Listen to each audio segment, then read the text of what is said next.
And I'm just going to change screens here. One moment.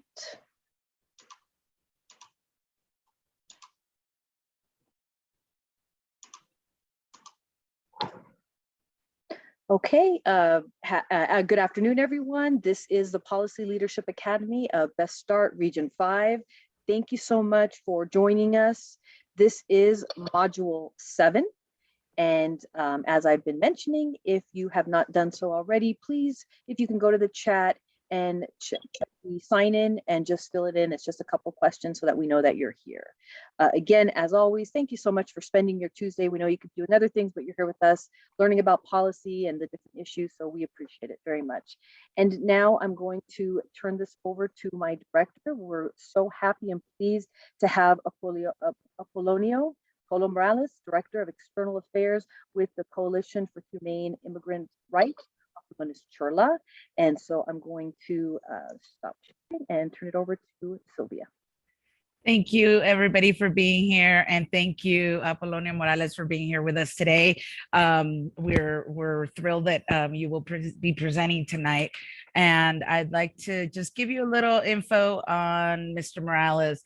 Apolonio Morales is the Director of External Affairs for the Coalition of Humane Immigrant Rights, also known as CHIRLA, and the CHIRLA Action Fund. Polo Morales grew up in El Monte and resides in Whittier with his partner and 2 sons.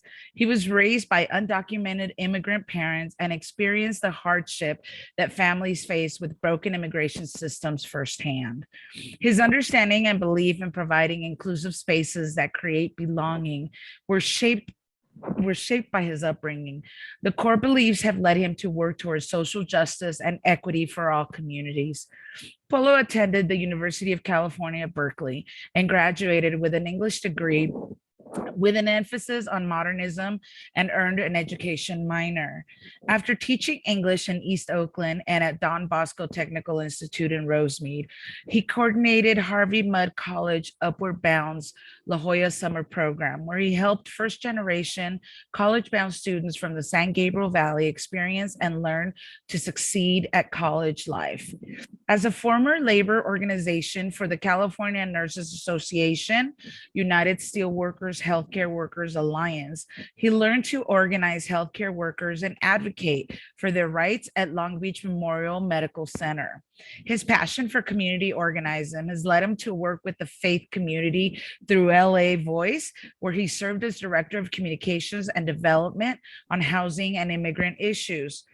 Polo moved away to the Bay Area to work for Contra Costa Interfaith Supporting Community Organization as a community organizer during the foreclosure crisis, then as director for Berkeley Organizing Congregations for Action, and lastly, as the National Immigrant Lead Organizer for the PICO National Networks, now Faith in Action Campaign for Citizenship.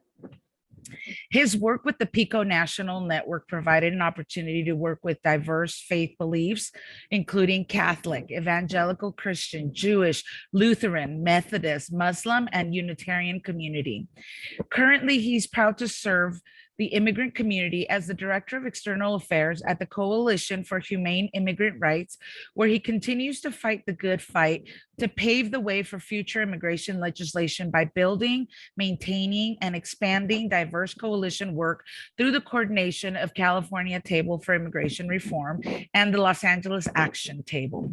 At a local level, as a steering committee member, he works to promote civic participation through Whittier Latino Coalition, a grassroots community organization which led and won redistricting in Whittier, California, to help promote adequate representation within city council. The WLC organizes training for community members on how to run for office, as well as connecting the Latino community together with their local, county, state, and federal elected officials and their respective departments. At a county level, he serves as a commissioner for the LA County Citizens Redistricting Committee, which is working on redrawing supervisorial district lines based on the 2020 census count. In his spare time, he writes short stories and has been published in the online publications KCET Departures and Tropics of Meta. Most recently, he was published in East of East, The Making of a Greater El Monte, a collection of 31 essays that trace the experience of a California community over 3 centuries, from the 18th century Spanish colonization to 21st century globalization, published by Rutgers University Press. He also contributed as a writer to The Mexican OC, a play about a history of Mexican-American activism in Orange County, which was turned into a radio play on the KPFK Pacifica Radio, performed both in El Centro Cultural de Mexico in Santa Ana and Chapman University. Again, please let's all welcome Polo with us this evening. Thank you for being here, Polo. Thank you so much. And it's a pleasure to be here today. I don't think I've ever been anywhere where my entire bio has been read. So thank you for that. It does. Wow. Yeah. It's important. You've got a lot of amazing work. So we definitely want to know that for sure. Well, I appreciate that. I appreciate that. Usually it's just the short version. Yeah, that and starting off with Al Green, you know, it's starting off to be a good night here. So my name again is Apolonio, but it's Polo for short. You can call me Polo. And so what we're going to talk about today is we're going to get into what values and narrative. And so you know, as you've heard in my bio, I've done a lot of community organizing. I do work locally here in the city I live in, and also, you know, have participated in many different campaigns on many different issues.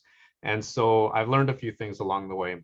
And so I want to take this opportunity to be able to share some of the things that I've learned and how we actually apply some of the universal values that we learned together and put them into action. And so this is a training component that's built upon 2 parts. The first part is around the values. The second part is around narrative. So we're going to have an opportunity to talk about story of self and how that plays into, you know, being able to talk to folks about their personal experience, to your personal experience, and how it relates to your purpose in life or your mission, or why you do the work that you do. So we're going to explore a little bit of that collectively. So if we can move on to the next slide, and let's see where we're at. Okay, so here's the overview. We just talked about it. Before we get into that, I just want to mention, so if you don't know who CHIRLA is, we've been around this is our 36th year, so this is from last year. The 35th anniversary just came about. We started off in 1986, working with many different organizations to be able to help with the 1986 amnesty. So as folks, if you were around and you knew what was going on, folks had the opportunity to adjust their status to be able to go from undocumented to lawful permanent residents and eventually to citizens. And so CHIRLA worked together with different organizations. It was a coalition of organizations that then, after working with one another and establishing those relationships, were interested in starting a coalition organization. And so to this day, we keep the acronym coalition within our name, even though we're one entity, because we believe in working in partnership with others. And so to that end, you know, we have built an organization over the course of over 3 decades to be able to provide legal services, to provide community education and outreach, to do the civic engagement work and getting out the vote and educating voters. We also do a lot of the community organizing. We organize May 1st every year here in Los Angeles. And we also, you know, my department is external affairs. And so we focus on that coalition aspect of the work and building those relationships with labor, community groups, faith groups, elected officials, you know, folks that we can work together that can see the value that immigrants bring to our society to be able to advocate for their needs, but also recognize their contributions. And so that's a little bit about CHIRLA. We also have a big communications department. If you've ever seen anything related to immigration, more than likely it's going to be an interview from one of our staff or folks that are our members explaining what the issue of the day is. And so we like to share what we learn. And so we are part of a learning community. That's our belief, and my personal belief as well, is that all this great information, all the things that we learn, we can teach others. And in teaching others, you know, we are able to create a better world for all. And so we're going to go to the next slide and talk about the world as it is and the world as it should be. And so this is a training. It's a very kind of the foundational training for community organizing. And so if we go into the next slide. And so what the objectives of this training are to create it's to create a shared vision and purpose, and position your departments or your organization or your particular point of view in life as a vehicle that empowers people to transform your community from what it is, the real, to what they want it to be, the ideal. And so, you know, as much as we believe in superheroes in our society, it takes more than one person to actually make change. And so how do we go about the process of creating change? And so we're going to explore that right now. If we can go to the next slide. All right, so there should be a link in the chat that'll pop up. There you go. Go ahead and click on that link, and that's going to take you to a Jamboard.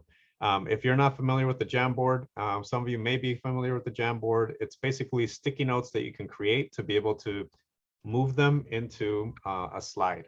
And so if we can visit the Jamboard itself and put it on the screen, that would be super helpful. So we'll take about 10 seconds for that to happen. Okay, are folks able to click on the link? All right, so you should be on the first slide there, and it should say universal values.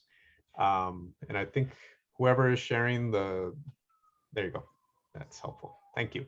Okay, so when we talk about organizing a community, right, how do you bring you know, different perceptions and different understandings and different upbringings and different folks from all walks of life, people that speak different languages, you know, how do you bring everybody together and really see the big picture, right? If there's issues that need to be addressed in the community, how does one go about doing that?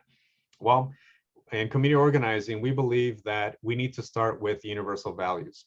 And those universal values are values that exist regardless of, you know, where you grew up, right? What country, what, you know, religion, you know, what political orientation you have. There's many, you know, understanding, a very complex understanding of what it is to respect one another, right? To be able to live in a civil society. So in a civil society, we all have certain universal values that we are taught from when we're small, right? When we're babies, and as we grow up, we learn how these values really shape the world that we believe in or that we are growing up in and we perceive. And so when things are not aligned with those values, we feel that there's a disjointed, you know, thing going on. So, but the interesting thing about values is that nobody owns values, right? They're universal. And we're gonna have an opportunity here. If you go to the little sticky note, the little box with the lines on it, and you click on that, a little window will pop up and you will be able to populate, there you go, this little sticky note. You can put the word, let's start off with a simple one, right? Love. It's Valentine's Day was just yesterday. Some of us, you know, remembered and bought flowers and things that, you know, and went out to dinner, you know, it's cool. But what are examples of other universal values, right? So when we talk about love, we talk about caring for other people. And so nobody owns that, right? Nobody can, you know, take it to, you know, to the patent office and try to get a patent on the word love. It's something that we all recognize, we all acknowledge, we all need, we all, you know, love being loved. We love loving others. We love chocolate. We love our family. Love is a universal value. But what are some other values that we can explore here? So I see respect, right? So let's spend a couple of minutes just thinking about that. And then we're going to go back and have a little bit of a deeper discussion in terms of what do these singular words actually mean, right? Okay, I see some good words popping up, and feel free, you can change the color. You can make them small or big, the little sticky notes. It takes a village to populate these universal values, so please go ahead. All right, I see a lot of good words popping up here. This is great. All right, okay. Yeah, just move them around a little bit on the board and, you know, we can read them. All right, so I see some good ones. So, you know, we have a lot of love. We have words that are popping up here like empathy, sympathy, character, faith, integrity, compassion, service, honesty, compassion again, Many, many times here, empathy for one another, resiliency, love, acceptance, and communication. Any other types of values? What else can be a value? Loyalty is a value, right? Who you are loyal to. Understanding, kindness, patience. Okay, so we're getting some good ones here. What about some other selflessness? Okay, what are other words that come to mind? Is I don't know, education a value? Do we value education? Yes. Gratitude, health, right? Health is important. We can't have a sick society. If everybody's going around sick, then we can't help one another, and can't get food on our table. Most basic thing. Family, right? We believe that family is important. Some of us have traditional families, or folks that grew up with mom and dad. Some of us don't. Some of us are adopted. Some of us establish families with our friends. There's many ways of looking at it, but we believe in a unit, right, that supports one another. That's one way of looking at it as well. And so as we go through some of these words, let's look at housing as a value, right? Having a roof over your head. Let's explore these a little bit. Pets, yes, pets are part of the family as well. Some of us have pets. Okay, so let's explore some of these words here. Let's look at what does justice mean? If you put the word justice on there, feel free to put on the chat, or just go ahead and unmute yourself. What do you mean by justice? What does justice mean as a value?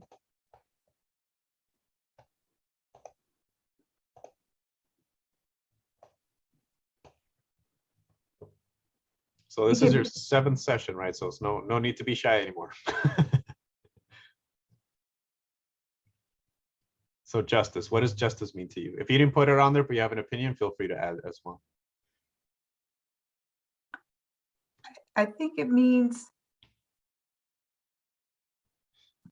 a just a fairness, be right across the board, unilaterally. Be right, do what's right, justice, and execute what is right. All right, a sense of justice, right? Of being able to see the world and be able to put it into practice, right? So that we have a certain level of access to justice, right? So yeah, a certain level of integrity. Integrity, right? We saw the word integrity as well. Other words that pop up here, I see patience. How is patience a value?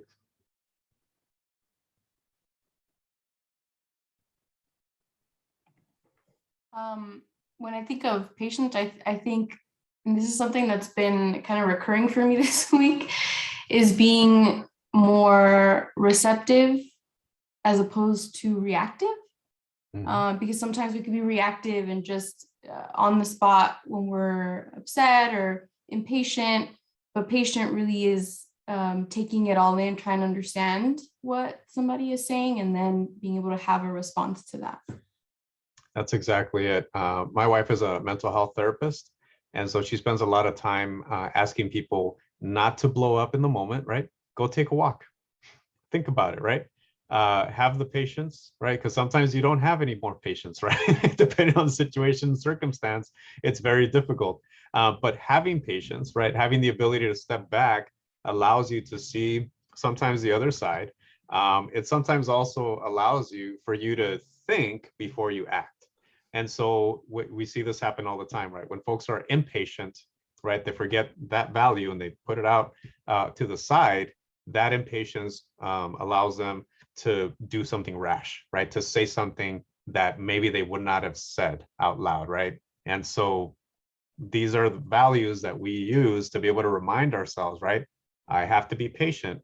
And it gets a little bit difficult, especially when you're at your wit's end, right? If you're running out of patience, it's very difficult. But understanding that is something that can be put into action, right? To have patience allows you to be able to navigate this world in a different way.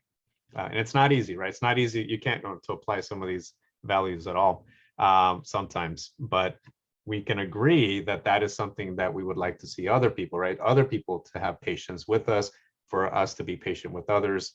That's something that we can agree upon.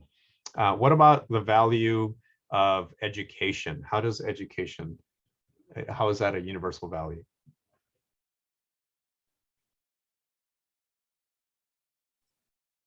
Hi, I put education because education opens doors for people who, whose door may not have been opened but for education, and not just formal education, but education, how to balance a checkbook. I mean, sometimes it's really educating folks on the most basic things that create access and open doors. Right, exactly. So the idea of education, right? I had a professor in college who told me in Ireland, they used to kidnap the teacher and take the teacher to a different town. They valued education to that level where, like, if there was only one educated person that can teach their kids, they would go to the next town and, bring them on over to educate their kids. And so this is a universal value, right? From the extreme kidnapping teachers, you can imagine, if we had to kidnap teachers to educate our kids, that'd be a crazy world that we lived in. But valuing education, right? What can we learn from it, right? How do we understand the world better and understand each other? It's really through education, right? How we are educated, the system that we go through here in the US is very, very much how we perceive the world, right? How we fit into it. And sometimes that education allows for us to feel like we fit in, right? And sometimes it doesn't. And so education is not just a singular thing. It's actually a multifaceted type of value that you can learn from your parents. You can learn from a teacher. You can learn just by experiencing things yourself, reading, those types of things. All right, let's take a couple of more here. I see the word inclusivity. And so what do we mean when we use the word inclusivity as a universal value?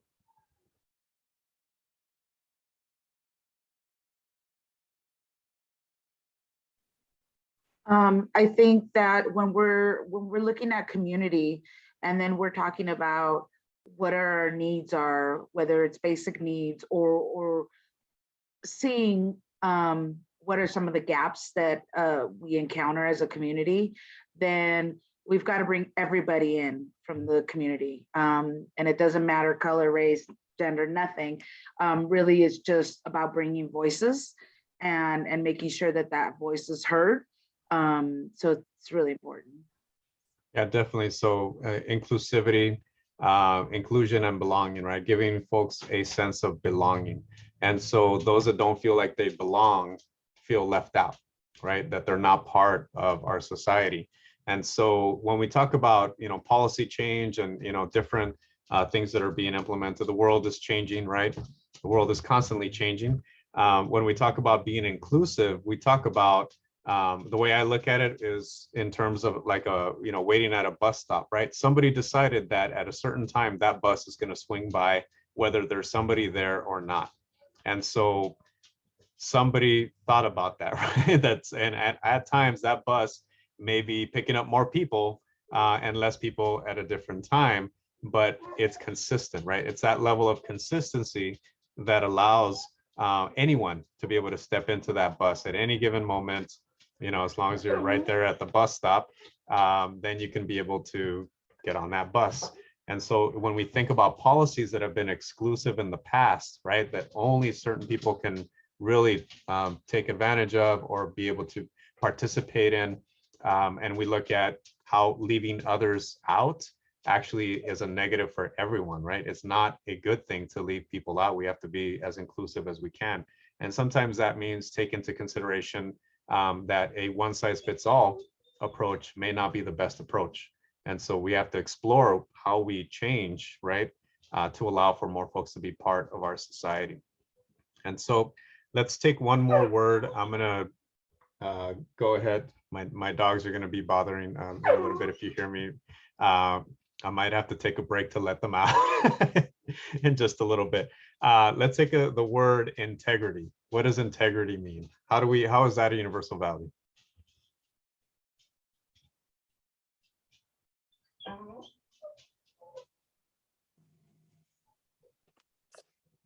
Hi, it's Alvi here. I'll chime in. I think integrity is so important. I held that in high regard because integrity means doing something good or right, even though no one's watching. You know, like have that an internal barometer, so to speak, that you always good intention. And not do things is because of, you know, some ulterior motive that is maybe good for you but bad for others. Yeah, that's exactly it. The word integrity is a very, very again, one of those universal values, right? We like seeing people that are consistent in what they say when it's time for them to do. And so the person you are in private is the person that you are in public as well. And so that is a value. When people have integrity, when we look at their actions and we can match it with the words, to us, that is something that we value, right? Folks that come through that have integrity, that are committed, right? That have are going to stand up, you know, at times for others, right? Because they have integrity, or they're going to follow through with their commitments because they have that integrity. So these are universal values. And so we go through this exercise of really defining what these words are in order for us to be able to understand one another. And so if we have a common language that we speak, right, and sometimes we have to translate those languages, and that's fine. But when we have a common language and common definitions that we can agree upon, then that builds a solid foundation for other things to come. And so it's not just the values, right? It's also building relationships. And we're going to get into an example of that in just a little bit. So let's move over at the top to the next slide. Sorry, the same Jamboard, just click on the arrow on the right where it says 1 out of 3 at the top. There you go. Okay, so we're going to talk about the world as it is and the world as it should be. Now, it doesn't take very much, right? If you've ever driven to downtown LA to see, you know, what's happening there, right? What do we see when we walk down the street? For some of us, what do we see when we take a walk down downtown LA? What are some of the issues, right? Some of the things that we see with our very own eyes. What do we see? And you can do the same thing here.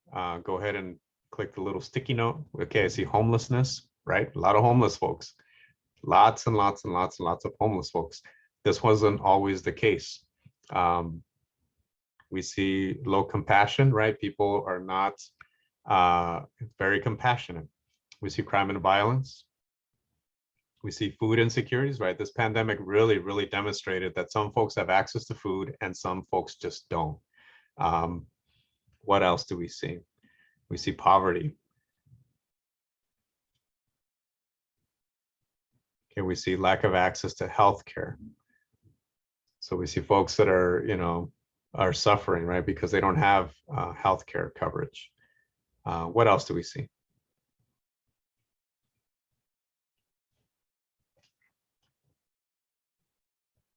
Okay, we see racial disparities, right? Racism is still very much alive. What else do we see?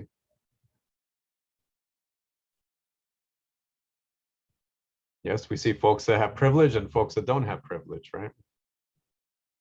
Political division, right? That's, if there's anything that's become very apparent, is that somehow I think our phones have convinced us that we are, there's different standards for who is a human being and who is not, based on their political preference. There's an increase in domestic violence. What else do we see? We see gentrification, right? Of pushing folks that don't have money or means are getting pushed out of neighborhoods. Folks are getting evicted. This pandemic really forced us to look at who can afford to pay rent and who can't. Higher, right? We see inflation, right? Higher prices and basic needs. So we had a bump in the minimum wage, and all of a sudden we're getting 7.5% or so inflation, which makes it a little bit difficult to pay for things. Things are getting more expensive. What else do we see?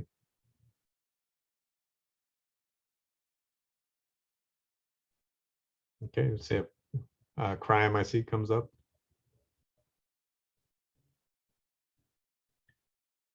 Anything else that folks see? Entitlement, right? Yes, there's some folks walking around that think everybody else owes them something, right? We see unemployment. We see, there's a lot going on in this world. Like, the world as it is very, very much, it's a difficult world. Potential for war in other parts of the world, right? That's also pending. That there are things that are under our control, right? That we can control in our lives, and there are things that are completely out of our control, right? What happens in Ukraine and Russia is not really up to us individually, right?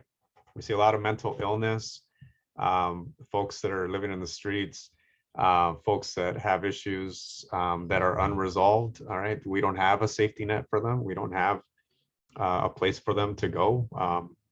Division. All right, so I think we can all agree this is like, the more we dig into this, the sadder this world looks like.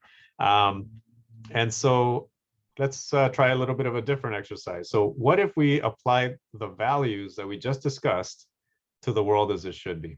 What kind of a world would we have if people were compassionate? What kind of a world would we have if people cared for one another, if they respected one another, if they valued each other? What kind of a world would we create? And so you can put that in the world as it should be on the other side. So okay, so I see equality. Okay, folks would be healthy. We would have stable housing for everyone.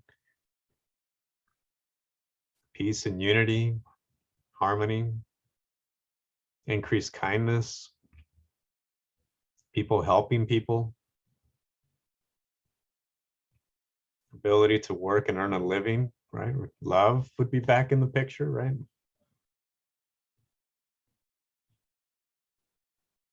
Healthy work-life balance. Yeah, we all struggle with that, right? We have to be working constantly to pay the bills. Some of us have to pay the mortgage. What else would we see?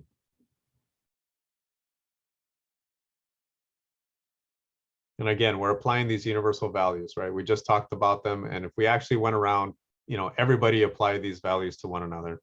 Community, right? Compassion. The idea of community is and we were talking about inclusion and belonging, is folks would feel that sense of community, right? You wouldn't try to find it in some phone, right? Your community is actually the people around you, and remind ourselves that we rely on one another, right? No child abuse or neglect. People would care for children. I tell folks, I had the opportunity to go to Japan, and in Japan, there's these little 5-year-old kids that take the train by themselves to go to school. And what makes that possible is that everyone around them cares for the children to make sure that they get to the school. And so, for me, I can imagine, when my kids were 5 years old, just, yeah, sure, go ahead, walk to school, like, it would be really hard for me to imagine that. But seeing it actually play out in a way in a different country, to be able to say, wow, they have so much care and compassion for children, and they honor that. And so by honoring that and respecting the children, they create an entire environment where the children are safe to go to school, without anybody worrying about them. And so that, it is kind of like, wow, it's just kind of juxtaposed to, what we have here in the US. But that's the type of world, right, where we would care for one another, that we could build. And so what I like to, yes, we have unity. We have a couple more things here. And so in terms of what community organizing does, when we talk about how it all comes together,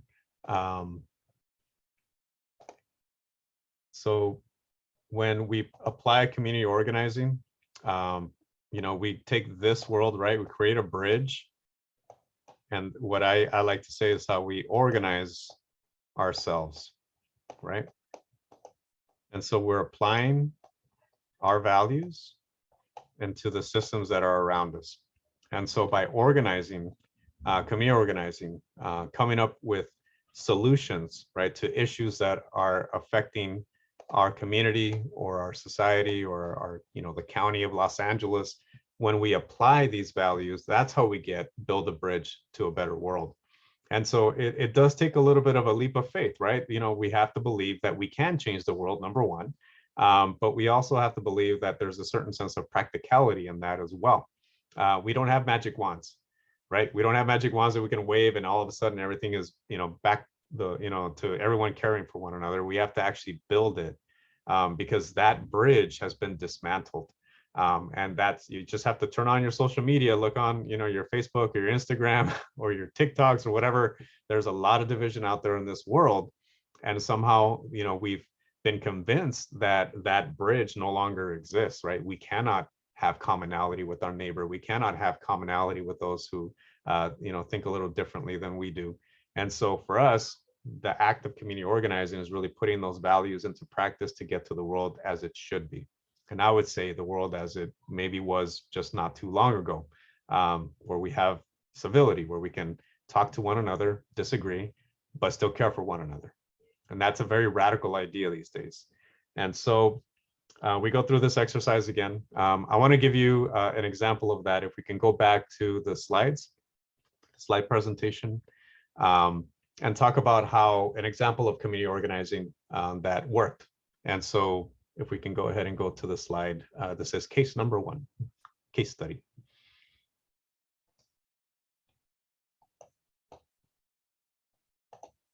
All right, okay. All right, so we're gonna take a trip here, folks. We're gonna go to Rwanda. And so this is in Kirehe, Southeast Rwanda.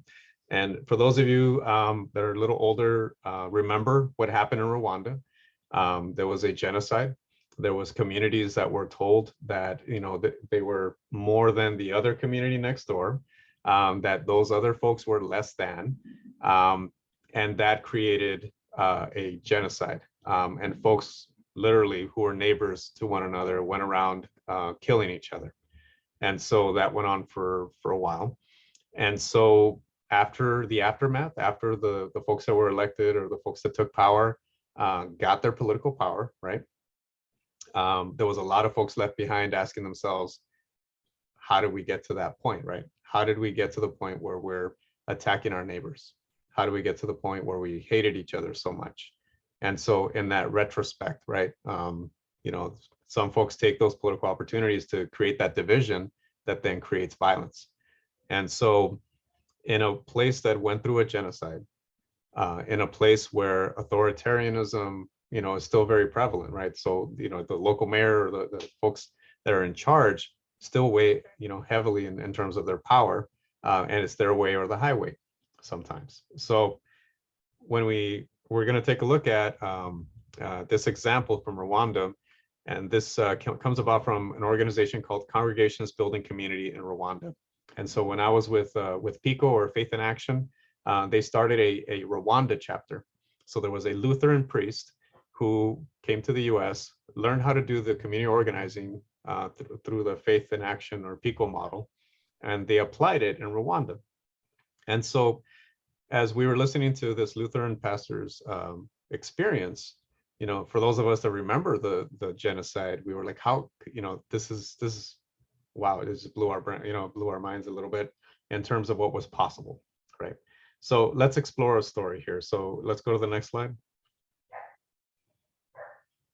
So in Rwanda, folks came together and they said, you know what, there's a lot of issues in our community and we really have to figure out what to do about them, right? We need to come together and figure this out. So they went through the process of engaging about 2,000 residents. And so they discussed and they had one-to-ones with them, they had community meetings, and they decided on one particular issue that really stood out amongst all of them. And they identified that healthcare was the #1 reason. Access to healthcare was lacking. And so what did that translate to? Well, that translated to, if you needed a pharmacist and you needed to get medicine, you had to go about 20 miles away or 31 kilometers, most often walk, right? Go and come back to get your medicine, which meant that if you could not get your medicine because you were too sick, the likelihood of you dying was very high.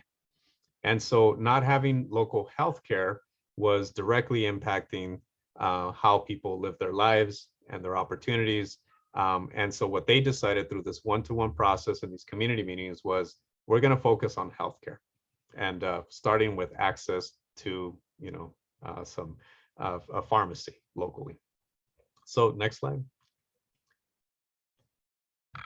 So they went around, this is their solution, right? So they said, okay, we're going to go to the local mayor and the Ministry of Health, and we're going to ask them to build a pharmacy here, not 21 miles away or so, 20 miles away. We want one here. And so what they got from their elected official was, yeah, we can't do that, because it's going to cost too much money. And so in order to build a pharmacy, you need a foundation. Without a foundation, then you can't build your pharmacy. And so, sorry to say, but we just can't do it. There's not enough money for this. The land has to be tilled, it has to be cleared. There's just, it's not possible. And so the folks, they met with their elected official, they heard no, a big, big no. And they said, okay, well, let's go back and talk to the community. It's the next slide. So then they did a very interesting thing. They organized women from 6 neighboring villages and they cleared the land. They said, you know what? We imagine that there can be a pharmacy here. And so why don't we just go ahead and clear the land? And this is where we want the pharmacy to be. Next slide. Next, they dug up an area for the foundation, right? Okay, so if we build the foundation, we imagined that it would look like this.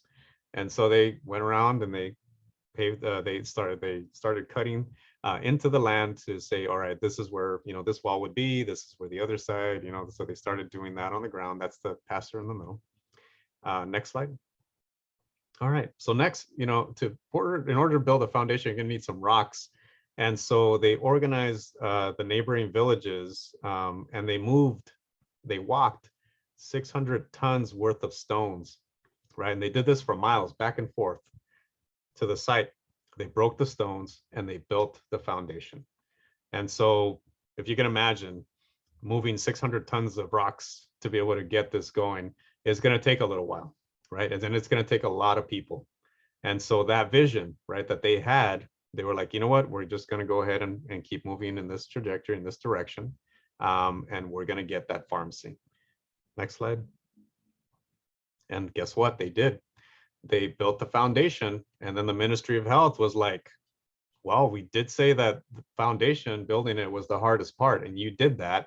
So it's really hard for us to say no. And so what they were able to do is meet their government, local government, halfway to say, you know what, our people here in this community, our community cares for one another, and we want this pharmacy built. So we built the foundation, we need you to come halfway to us. And so they did that. And not only did this serve as a model, right, of a pharmacy, it was the beginnings of developing a healthcare system. And so once you have a pharmacist, you need somebody that knows about those drugs and what they do, right? Those, to be able to help people out. I have a stomach ache. This is what you take. I have a headache, or, I'm suffering from this ailment. Well, if the drugs aren't doing anything, you need to go see a doctor. And so that foundation for a pharmacy was built, and it served as a model to be able to expand on this in Rwanda. So next slide. So before we get into this next training here, when we talk about community organizing, it's something, sometimes it seems very abstract, right? You hear about it in the news, or you see a protest or march or whatever. But all of this really translates into how can we help people really, in whatever way, shape, or form. And that's through an issue that can be resolved. Sometimes that issue is massive, right? It's so massive, it's actually a problem. And so when there's a problem that's too big, you have to cut it into small segments and make it into an issue cut. And so in community organizing, we talk about getting that issue cut. And sometimes that's a direct policy demand, right, from our elected officials. Sometimes it's funding. Sometimes it's, hey, this community needs a community center with community programs to help children get ahead. Sometimes it's, we need to expand Medi-Cal at the state level so more people have healthcare, because we can't just leave people hanging, right? So they pay taxes, they pay into the system, they should be benefiting from this system as well. And so when we talk about a successful organizing campaign, it's one where people can actually feel the benefit and we talk about this, right, in their back pocket, whether that's, you know, a little card that says you have healthcare now, or a driver's license that says you can drive now. Any of those things is something that directly impacts and changes people's lives. And so that's the process of community organizing. And so one of the practices that we do is what we call the story of self. And so we're going to take a collective break here and breathe for a little bit. All right. I know some of you have had a long day, right?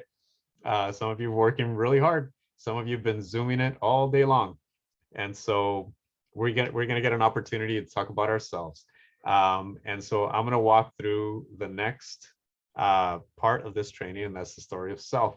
And so this is a very useful tool, not just for community organizing, but it also for telling good stories, for letting others know what your values are through story. And also looking at those moments in time that have been challenging to us, right? To be able to let others know how we've experienced life, right? What life has meant to us and why we continue to seek a purpose or a mission in life, or why we do the work that we do, right? Some of us love our jobs. Some of us can't stand our jobs, and we're trying to figure out what we can do about that, right?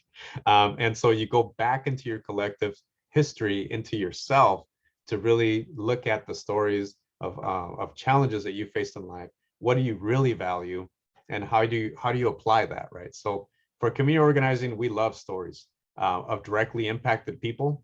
We will come up with as many stories as we can to be able to bring them up to light and to the forefront. It's when we don't tell stories that people can disregard the experience, and people can disregard people, right? If we don't see anybody who was impacted by this, and we don't believe it's true, but the moment that we hear somebody's story is the moment that we start that process of empathizing with that person.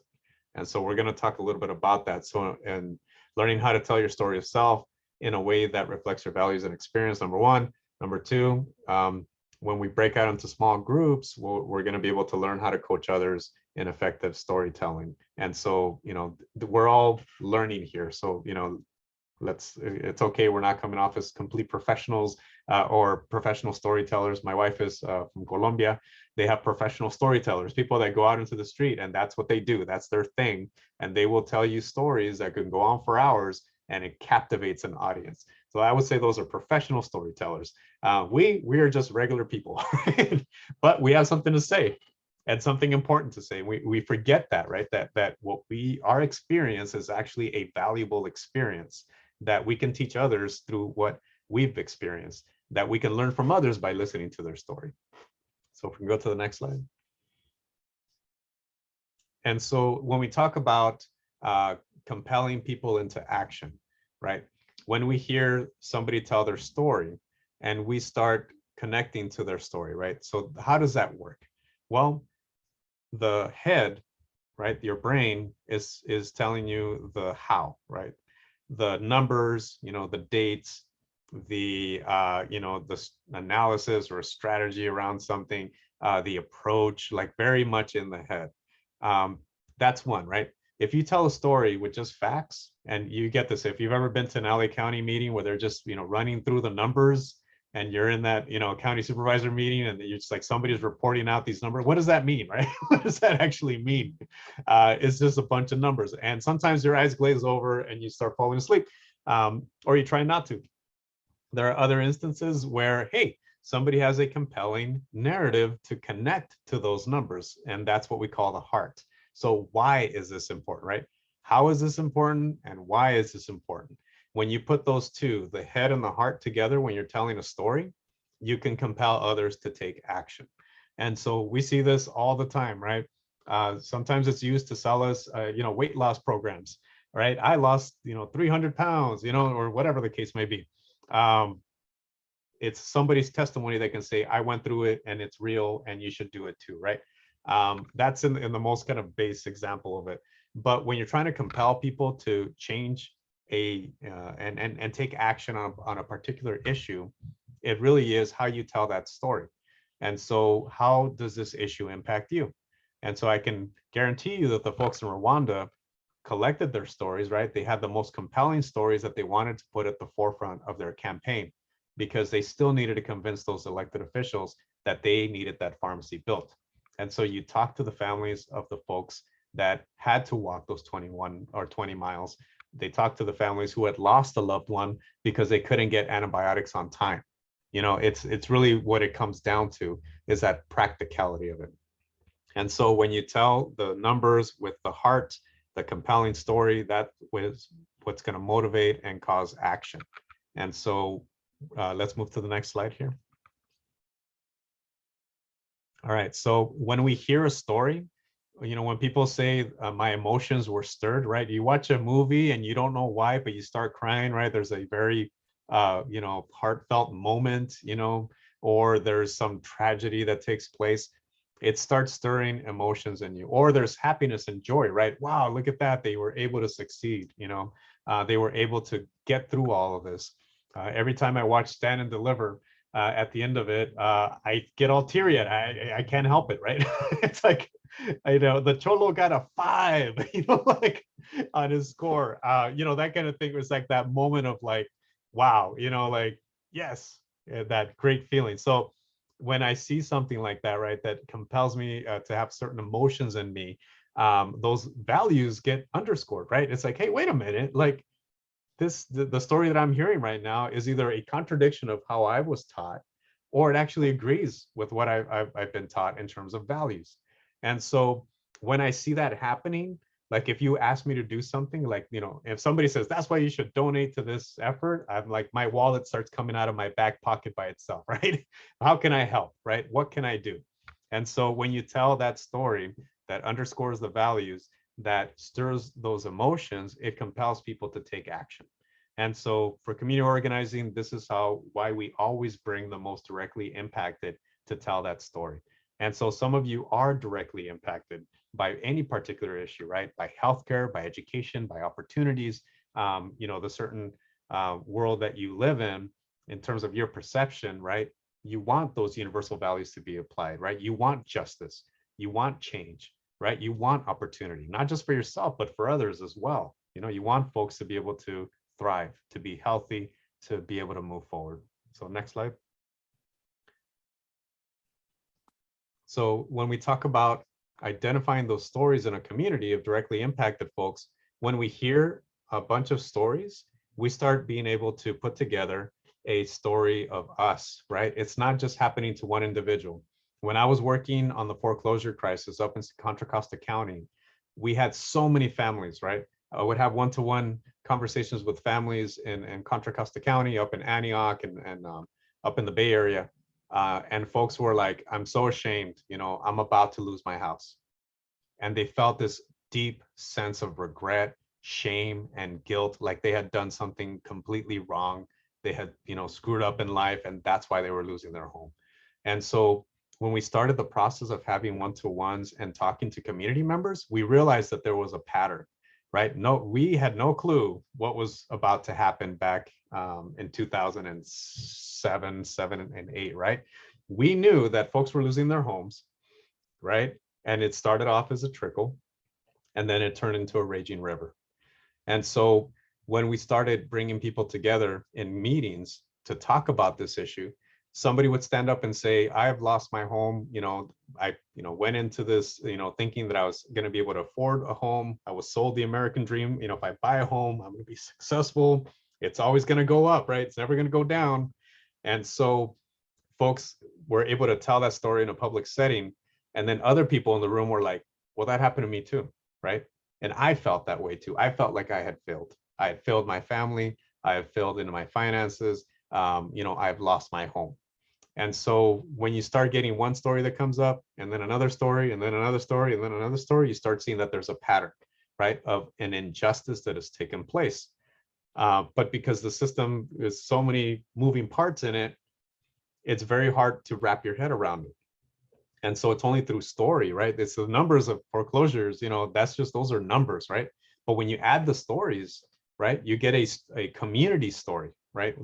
You know, the cities that we worked in the Bay Area, and we were organizing to try to, you know, help people stay in their homes and, get the banks to do their part, or, refinance their loans so they can stay, like all of that. That was a major fight. And so we kept at it and kept at it. Eventually there was money put in, I think it was President Obama, for, these programs that could help folks. It didn't help as many people as we wanted to at the end of the day. And that was the sad reality of it. But through that process, we got a clear snapshot of a community that was suffering systematically, right? And this can be any issue, right? It wasn't just the foreclosure crisis. It can be lack of education or lack of healthcare, like many, many different issues. And so when we get a story of us, right, when we start seeing the community impact at large, we get that compelling argument and that urgency that we need to act now. And so the story of now is always part of the story itself. Starts with the individual, it goes to the community, and then it becomes an urgent thing that we need to work on. And so it's only when we put this out into the open that we're able to see where the system is failing. And I think a lot of folks suffer in silence. A lot of different communities, regardless of your ethnic community or background or religious or how you were raised, people suffer in silence until they hear somebody tell a story. And then that opens up that commonality and that understanding, that empathy, or that, connection with another human being. And so that is what we try to get at when we talk about the story of self, is to have a sense of purpose, right? What is my purpose? Now that I know what I know, now that I've been able to articulate it and put it out into the public, what am I going to do about it, right? And how can I compel others to do something about it as well? Next slide. All right, so before we break out into smaller groups, I want to talk about sharing, right? And so my wife is the mental health therapist, not I. And so I always have to be mindful that some folks are ready to share a lot more details than other people, okay? We are not healthcare professionals. Maybe some of you are, I'm not sure, but we're not here really as a practice of providing therapy to others. What we are here going to practice is understanding that there's a certain percentage of us, of ourselves that we put out into the public, right? An iceberg works that way. The little peak that sticks out, it's about 10% or so that kind of flows that you can see. And then you go a little bit deeper, and that's like 80% of the iceberg, going down. And then you have another, that's kind of your deeper kind of takes, your personality traits, like what you really believe in, and what, when we talk about integrity and values and all that, we start getting a little bit deeper. Then I would argue that there's like that 10% at the bottom, right, in ourselves, that we just don't tell anybody, right? That's for us, only for us. And sometimes, for your therapist and your pastor. But you don't need to share that, and nobody's asking you to share that. What we want to do is just go a little bit below the surface. And so don't go all the way down, right? Just a little bit under the surface. I'm going to go ahead and if we can go to the next slide. I'm going to explain how this works, and I'm going to model it, and then we're going to break out into smaller groups, okay? All right, so let's pretend this is me with longer hair. I come across a certain challenge in life, and then I make a decision about that challenge, right? So I have a choice. We always have some kind of choice. And I want to underscore that, because I do believe that no matter what situation you're living in, you have a choice to do something about it, right? So, and sometimes you need help, in that regard, but there is always a choice. When met with the challenge, you make a decision and there's an outcome. Sometimes that outcome is a positive outcome, and sometimes it's a negative outcome. But regardless of whether it was positive or negative, you learn something, and that's the moral, right? Every story functions this way. If you go to the movies and there is no challenge for the hero in the story or the main protagonist, it's a lousy story, right? Like, never suffered, right? Went through life, everything went great. Nothing terrible happened. What am I watching here? What is this about, right? It's only when we have challenges, right, that have a certain outcome that we can connect to a character, right? And stories work the same way, whether you're watching movies or you're watching a cartoon, whatever, they all have kind of an arc of something happening, right? There's a little bit of tension or whatever it is, it's overcome or not. And then the character learns something in the process. If the character doesn't learn anything in the process, then we also say, this was a really crappy movie. I'm never watching this ever again. And I'm gonna tell all my friends never to watch this either. There's tons of Netflix shows that work the same way. And so how does this actually work in real life? So I'm gonna tell you a story, and we'll go into the next slide now. All right, so this is me, this is Polo. I couldn't find a picture here to put into the slide because I don't know what happened to them. Sometimes they just disappear on my computer. But a little bit about me. So I'm going to tell you my story of self and how I came to do the work that I do. All right. So here we go. We're going to start. Well, let's go back. Sorry. My grandfather was a bracero. And if you know what a bracero is, if you don't know, it was a program created by the United States government to allow for Mexican nationals to be able to get a work permit to come to the US and work in the fields. And so my grandfather was a bracero. And so he came to the US under the bracero program, and he worked up and down California. You know, whether it was, I think they had like cotton back in the day, and they had, you know, your fruits and vegetables and almonds and all that stuff. My grandfather was part of that effort. And so when he would come back to Mexico, because there was seasons, right? There was seasons when there was planting, growing, harvesting. He would come back to Mexico, and he had money in his hand. He had a check from the US government, or, you know, they give him money. Sometimes they would pay all the way, sometimes they wouldn't, but that's a different story. And I'm gonna take a pause here because my dog needs to go out. So hold on a second. I apologize for that.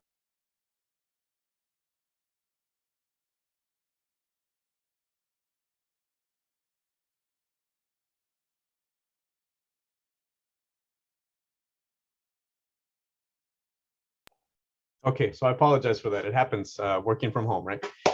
Sometimes you have dogs, sometimes the kids come around, who knows? It's always a surprise. So my grandfather was bracero. He would come home back to Mexico in Jalisco, where my family's from. And my mom would see, hey, you know, my dad's making some pretty decent money when it comes to the US. And then, he comes back home. And so she thought to herself, well, I want to be a nurse. And since I'm the youngest in the family, then I really got to apply myself, right? Because in, Mexico, the youngest would take care of the, the mom and dad when they got older. So she was like, I need to start preparing for my future. So she said, I'm going to go to the US. I'm going to work for about a year, and then I'm going to come back and go to the University of Guadalajara, and I can become a nurse. It was her lifelong dream to become a nurse. And so the unfortunate part was that the bracero program was no longer available. And so she came to the United States as an undocumented immigrant. And so she crossed when she was about 17 years old. And she came here in 1973. And so she worked in the hotel industry. She cleaned rooms, and she did that. And right around the year mark, she got deported, right? Went back to Mexico, and she came back the following year. And so when she came back, she started working as a seamstress. And so eventually she realized that it's actually very difficult to save money in the US, because you have to pay rent, you have to pay for food, you have to pay for clothing. It's very, very hard to save if you're getting paid, very little. And, things were very difficult at that time. So she, she gets a little older, she becomes a single mom. So my sister and I, we grew up here in the San Gabriel Valley in El Monte. And so we would actually spend the weekends going to the sewing factory. And I remember the sound of really cheesy, sappy 70s and 80s Spanish music, love songs, on Radio K-Love, if some of you are familiar with that station. And the sound of machines like roaring. It's just like a whole factory of seamstresses. And so my sister and I would spend our weekends there with my mom. She was working, sometimes, it's definitely more than 8 hours, 10 hours, 12 hours, 14 hours a day. On Saturdays, my mom would take us with the promise of a little milk and a donut. We would be going with her on a Saturday morning to the factory. And my sister and I, the way we would spend our days was we would either make little clothing for her Barbie doll. So I learned how to sew, and, or we would push each other on the material carts. And so that's how we spent our day at the factory. And so I saw my mom working very hard. I also saw my mom, for the strong woman that she was, she never ever let the boss tell her anything bad. And so she was very strong-willed, and she had the respect because of her abilities in teaching others and helping other seamstresses learn how to use the machines. And so she got to open the factory. She didn't get a pay raise for that, but she got to open the factory every morning. And so as time went on, we got older, my sister and I, and thanks to the Upward Bound program, I was able to put myself on the right track. I was always told I was smart, but I have behavioral issues, the old story. So thanks to the Upward Bound program, I was able to get to college and apply to college. And I got into UC Berkeley after working very, very, very hard and getting to that point. And so when I got into Berkeley first year, it was around that time when Proposition 187 was on the ballot. And those of you that remember Proposition 187, it basically allowed for school teachers to become ICE agents, or to be able to report undocumented families to INS back then.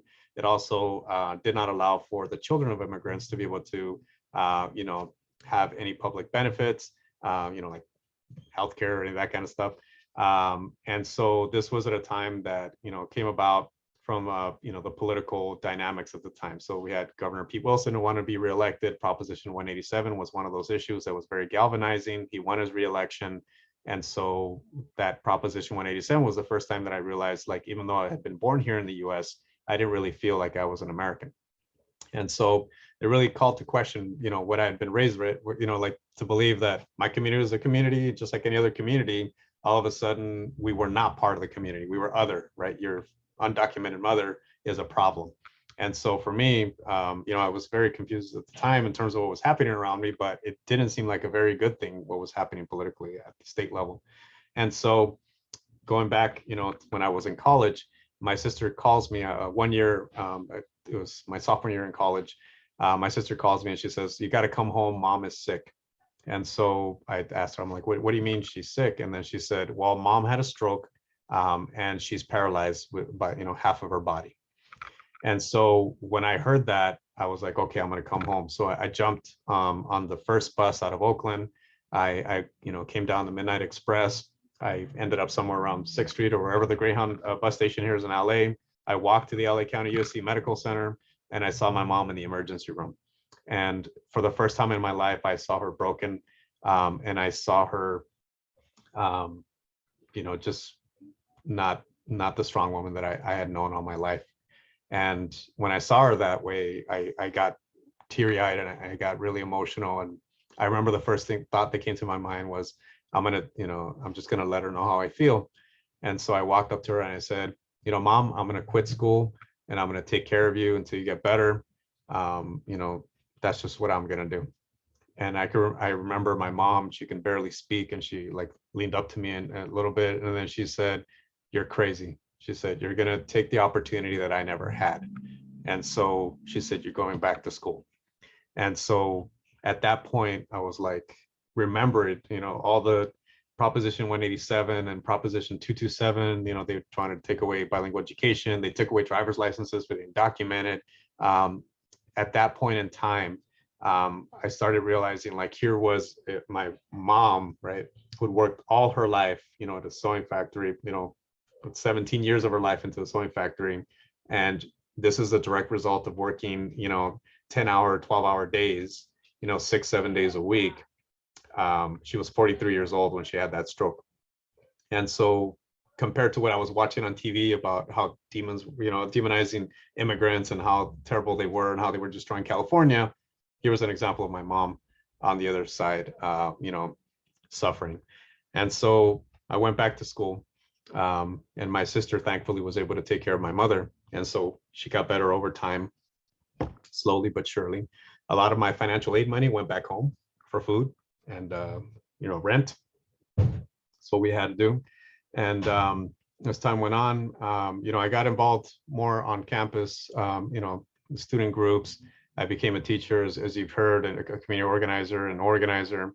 And so now, as years have passed, every time that the immigrant issue comes up, I feel compelled to act, right? Because I have a personal connection to that. My mom being undocumented. And so as she got better, she became, a lawful permanent resident. The 86 amnesty came about. She was able to adjust her status, became a citizen. And so when I talked to my mom and elections come around, she's like, okay, who is this person and what do they stand for, right? What is this ballot initiative and is it going to hurt working people? Those are the questions and conversations that we have when it comes to election time. And so just having seen that and that experience really forced me to think about what I was doing with my life. And so I decided, that working for, immigrants on behalf of immigrant rights would change the lives of kids that had to grow up with parents who were suffering, because of this unjust system that we live under. And so over time, my mom got better, and I'm thankful for that. And so I'm going to go ahead and just stop here in the story. But if we go back just a few seconds here, there we go. Can someone tell me what choice I had to face? Whether to go to school or help your mom. All right. Was that an easy choice? No. Okay, right. That was the challenge that I faced, right? And so what was the outcome of that, going back to school? Now you're able to help more people. All right. Yeah, it taught me that the system is unjust and that you can actually do something about it. And I felt compelled to do something about it. What do you think I learned through this process?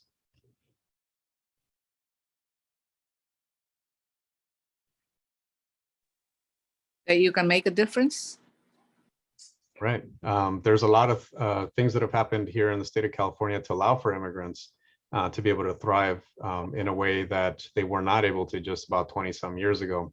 And that's not an accident, right? There's, I'll give you a little statistic for you all. You can share it with your friends.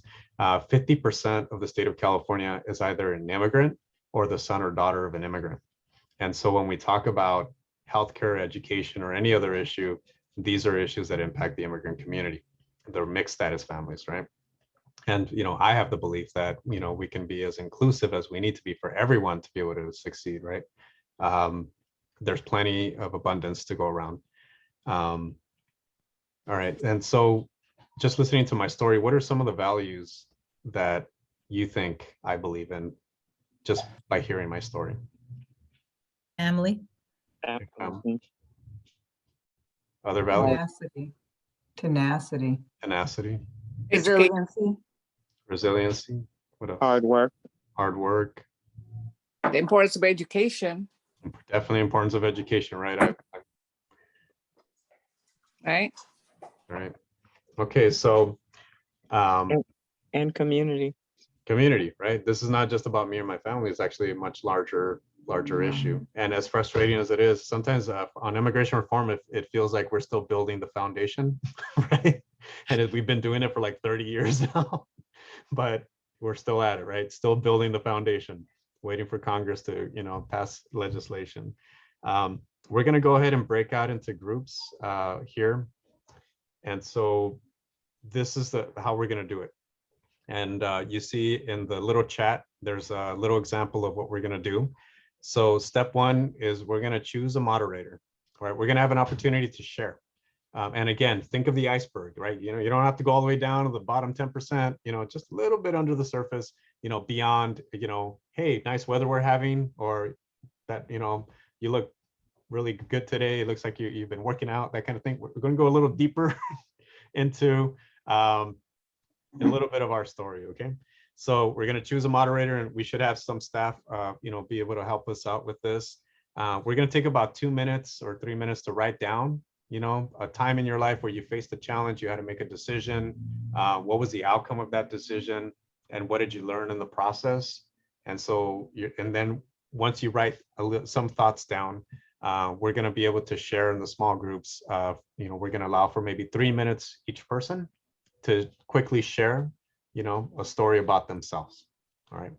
Then we'll have a little bit of feedback and reflection, and then we'll come back and join the larger group. Okay. Now, again, you don't have to share everything, right? If you want to go ahead and shortcut it and, throw a few little details here and there, great. but don't feel compelled to go all the way down. Just kind of, just below the surface, an issue that you faced and how you were able to overcome it, or sometimes even not overcome it, but experiencing it as well. Okay. All right, so here we go. Join your rooms.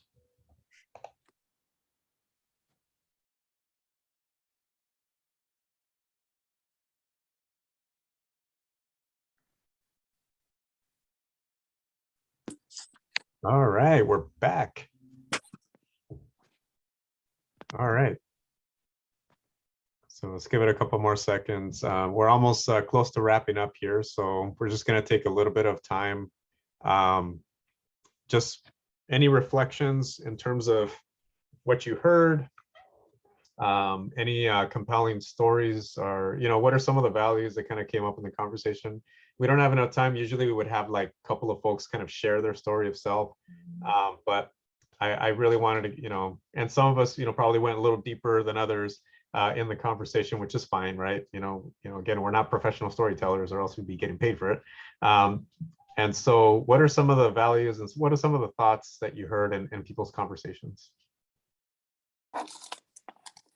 We talked in our group, we were group 4, we talked about people just overcoming obstacles. My story was, formerly a teenage mom, and then now working for the government, not seeing the results that you'd like to see within the agency that's supposed to be helping people.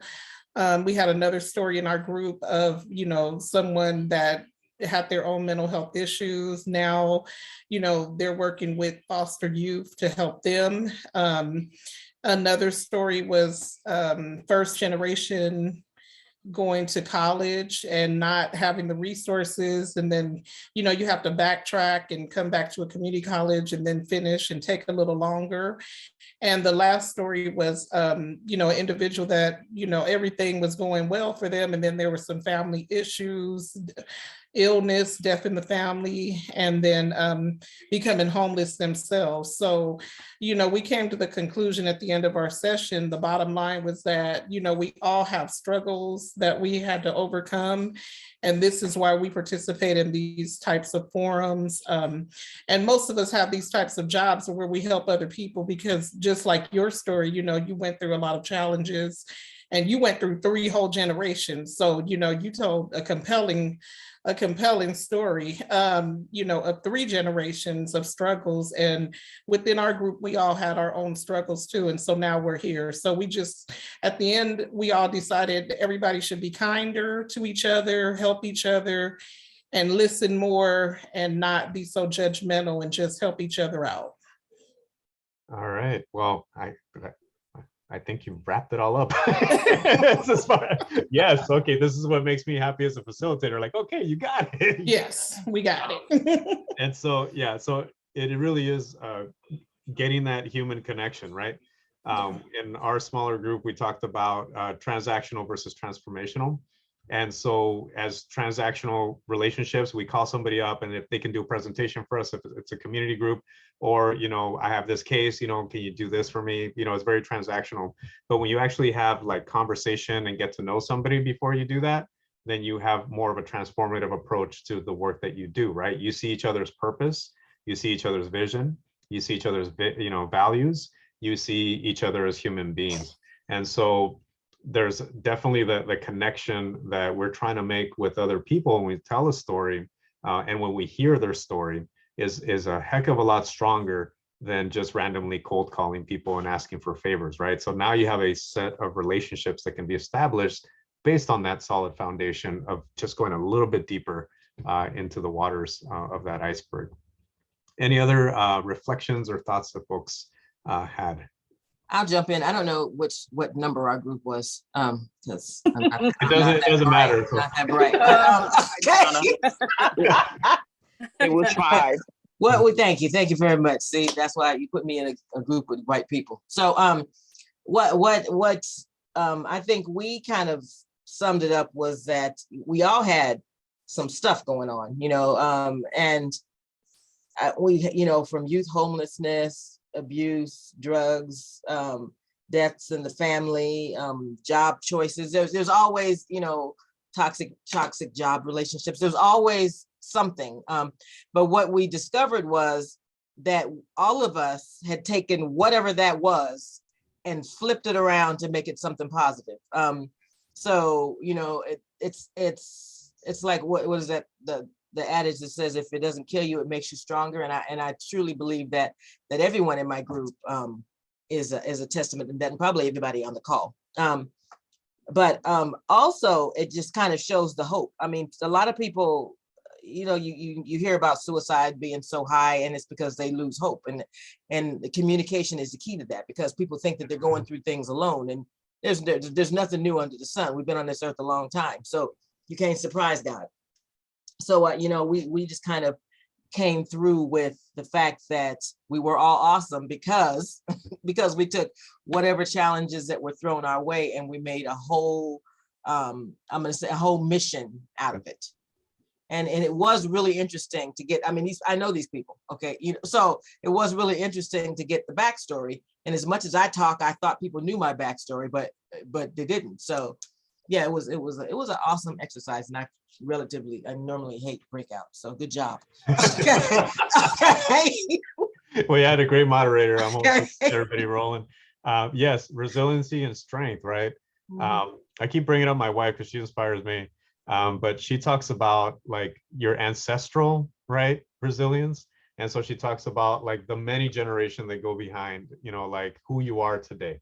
And so you draw the strength from your ancestors, you know, from your experience, all that. It is about survival. It is about overcoming. It is about having compassion and getting to know, you know, your story in relation to other people's stories. So when I see you all and I start hearing all these put together, right, just the different elements of the stories, I see a whole community.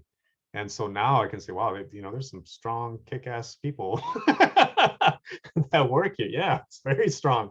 And we need more folks like that, right? And we need your stories to be out there, because you're the hope and the inspiration, right? You know, as organizers, we love these stories, because like, you know, we want to see people be able to overcome, right? But we also want to see systems change, right? We know that, you know, we need much more attention and care into the systems that we have in order to take care of people at the end of the day, right? To stop the flow of people getting into this type of system to begin with. And so that's what we try to reimagine, right? We have a solid foundation here. I'm very thankful for that, right? And now we got to build on it, right? So that's where the organizing aspect that comes into. But any other maybe final reflections? We're running out of time here, but any final reflections from your breakout group? I'll just share, and I'm sorry my dog is barking, but I had a small group. It was just Lisa and myself, and it was interesting to me how our stories overlapped in some ways, and we were able to relate to each other as far as, you know, from raising small kids to job changes to foster care, you know, to you name it. We covered quite a few topics, and also the values aligned. And I love how Lanio pointed out about the transformational relationships. Like when he goes to coffee, or used to go to coffee with people in person, you know, he would start out by asking, what brought you to this work? Like getting to know the person first before you do the transaction, no type business. And I feel like we've really lost that along the way. I know I have, I'll speak for myself. And tonight is just a really good reminder. And I think it'll take me back to that place of slowing down and being intentional and getting to know people, you know, that I'm working with, you know, every day. So thank you for this session. It's been really insightful. Thank you so much, Kim. Donna, I think Tony is the other, yes. Any other closing reflections on this? I'll share. Our group, you know, we really talked about, you know, somebody shared about just starting her life all over in a new country, you know, so new beginnings. Somebody shared about transformation and taking something really difficult, you know, within her family and transforming that to, you know, giving back to the community and, you know, resiliency. So I think, you know, that was kind of like the thread that tied all of our stories together, really, you know, and I'm amazed, you know, and hearing everybody else's feedback and reflections and, you know, in my own group, and how you know, all of these hardships and challenges and even pain, you know, painful moments, right? That we can transform those and actually give back, you know, to trying to make other people's lives a little bit better and trying to get them through, you know, some of the challenges and some of the hardships that they're facing. So that was really what I guess stood out from my group, you know, and just how amazing, you know, those ladies are, and all of you ladies, right? And all of you people on the call, are you know, so it was a great breakout session. It's awesome. It's great to hear. And it, you know, when I hear an inspiring story, it like validates my beliefs, right? But it also like inspires me, you know, and it allows me, you know, and that little spark, right? Like it just compels you to do something else or something more.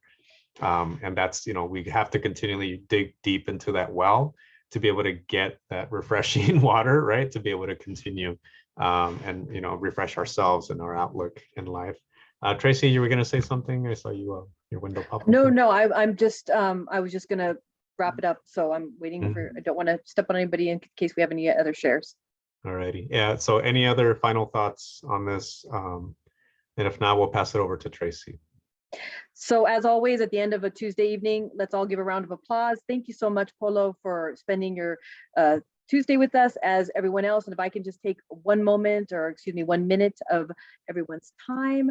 As always, if you are going on to the Jamboard that we have set up, we do have a link from tonight's topic of the different social justice links that you can see and delve deeper if you'd like to.